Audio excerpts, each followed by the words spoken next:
మేము రిటైర్డ్ కార్మికులం అండి. మేము మా సర్వీస్ అయిపోయింది. దగ్గర మేము మిర్యాలగూడ డిపో నుండి ఇచ్చాము.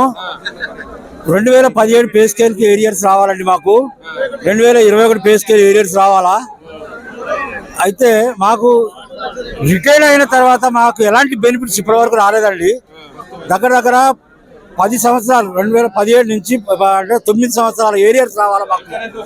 మేము 2013లో ఏ జీతానికి అయితే చేసామో ఆ జీతంతో ఇప్పటి వరకు బ్రతుకుతున్నాం టిల్ డేట్ వరకు.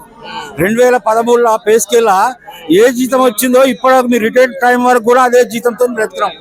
మాకు రావాల్సిన బకాయిలు అన్ని ఇవ్వాలండి. మేము చచ్చిపోయినాక ఇస్తారా? అవి చచ్చిపోయినాక ఏం చేస్తారు మేము తీసుకొని? మా పిల్లలు భార్య పిల్లలు చాలా మేము వృద్ధాప్యంలో ఏం పని చేసుకోలేక చాలా ఇబ్బందులు పడుతున్నాము. మా ఇబ్బందుల్ని గమనించాలా. ముఖ్యంగా మా పైసలు మాకు ఇవ్వాలండి దయచేసి. వాళ్ళని చేసి మేము కష్టపడ్డ వాళ్ళకు ఉచితంగా తీసుకుపోలేరండి మమ్మల్ని. మేము సర్వీస్ మొత్తం మేము సేవ చేసిన ఆర్టీసీకి మా భార్య పిల్లలకు మాకు కనీసం సూపర్ లగ్జరీలో అనుమతిస్తలేరు. చాలా దారుణం చేస్తున్నారు. ఇప్పుడు అటు ఫ్రీ ఇచ్చేసరికి మేము బస్సులు ఎక్కలేకపోతున్నాం. ఫ్రీ బస్సులు మా భార్య నమ్మటేసుకొని మాకు ఇన్ని రోజులు కష్టం చేసినాం కాబట్టి మమ్మల్ని భార్య పిల్లలు కూడా ఉచిత ప్రయాణం కల్పించామని కోరుతున్నాం. మేము ముఖ్యమైన ఈ దృష్టిలో పెట్టుకొని కొట్టాలి. ముఖ్యంగా మా పైసలు మేము చేసిన కష్టం మా పైసలు అండి, మీవి కాదు అవి. లేదా దానం ఇచ్చే పైసలు కావు, లేకపోతే ఉచితంగా ఇచ్చే రాయితీలు కావాలి. మేము కష్టం చేసుకున్న పైసలు మాకేమని అంటున్నాం అండి.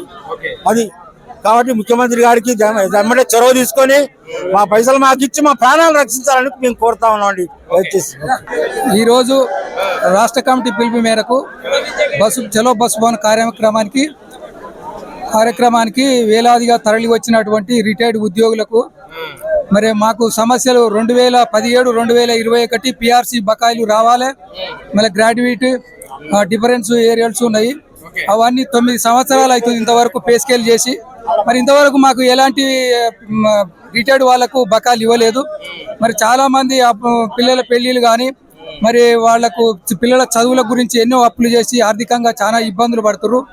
మరి ఇంతవరకు రిటైర్డ్ అయిన వాళ్ళు 300 మంది మరణించారు ఈ ఒక బకాయిలు రాక. అదేవిధంగా మరి తార్నాకల గతంలో 2 నెలలకు సరిపడా మందులు ఇచ్చేవాళ్ళు, ఇప్పుడు 1 నెల ఇస్తారు. కొన్ని మందులు లేవు, మీరు బయట తీసుకో అంటారు.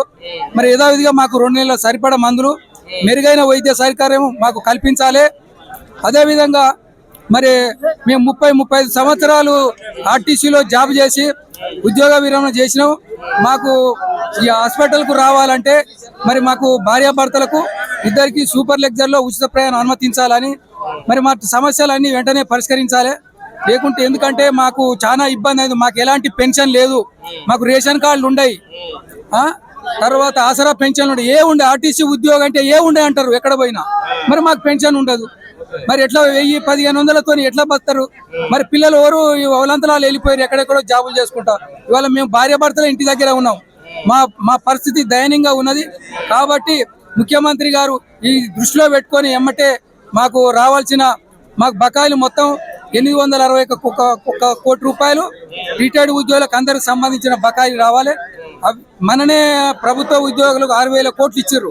మరి మాకు దాంట్లో ఎంత ఉన్నది? 860 కోట్లు ఇస్తే ఇవాళ 20,000 మంది రిటైర్డ్ ఉద్యోగులకు న్యాయం చేసిన వాళ్ళు అవుతారు. కాబట్టి మా యొక్క సమస్యలను పరిష్కరించాలని ముఖ్యమంత్రికి మనసారా కోరుకుంటూ థ్యాంక్ యూ.